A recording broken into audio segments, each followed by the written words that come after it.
measles outbreak have reignited the debate over vaccines. One Bay Area mother says that while she understands people's concerns about vaccines and getting vaccinated, she also wants people to understand what it's like to sit at your infant's hospital bed as they literally fight to breathe. Her 2-month-old daughter, London, has pertussis, which is also known as whooping cough. And KTVU's Claudine Wong spoke with London's parents today at the hospital. 2-month-old London is never alone in this isolation room at Benioff Children's Hospital because this could happen.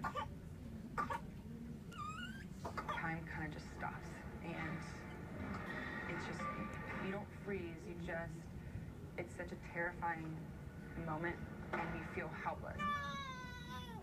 London has pertussis, also known as whooping cough. Where she got it, I don't know. She's too young for the vaccine, and when she first got sick a couple of weeks ago, doctors thought she had pneumonia. Thinking, all right, it's pneumonia, we're treating pneumonia, we're going to be out of here, it's going to be clear, and we're going to be good to go. On January 16th, Aubrey posted this picture on her Facebook page saying, "I'm just too tough for pneumonia." A couple of days later, the cough started. She started with this cough, and she would cough really hard, and she would start to lose her color. She would start to turn purple and red, like looked like she stopped breathing. They ended up at Benioff Children's Hospital, where she was diagnosed with pertussis. That's when Aubrey's posts started to change. They now ended with a plea: please vaccinate. Her posts are raw and painful. She posted this picture after London suffered through yet another terrifying episode. All I could do was just sit down on my bed and just put my hands in my head and cry because I was so helpless and I couldn't do anything. And she was at that point really blue. It was the worst moment of my life, for sure. That post also ended with, please vaccinate.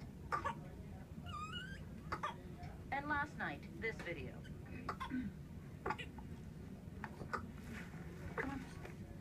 Aubrey writing, "I hope that this will show her suffering is needless.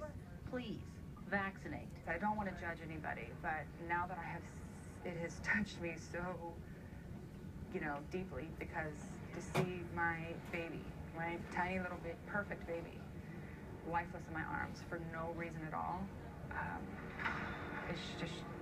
nobody should have to see that. London has a long road ahead. Her parents can't imagine sleeping peacefully ever again. You just can't, because it's that constant worry, that cough that you don't hear it, and then your baby doesn't end up breathing. They've tried to explain it all to their other 3 children. Bubba was in tears today. Just, hey, I'm worried about London. She might not make it back. They have to know that. But as they sit by London's bed, watching every breath, they also keep coming back to one thing. This all could have been prevented. It's completely preventable. As a parent, I wouldn't wish this for anyone. In Oakland, Claudine Wong, KTVU, Channel 2 News. Oh, boy, that is a sobering story. More details now. According to the CDC, there were more than 48,000 cases of pertussis reported in the U.S. in 2012. That's the highest number since 1955. Half of the infants who get it have to be hospitalized. 1% to 2% of those infants don't survive. The CDC recommends vaccinations for children and adults. London got sick, by the way, before she was old enough to get her first vaccination.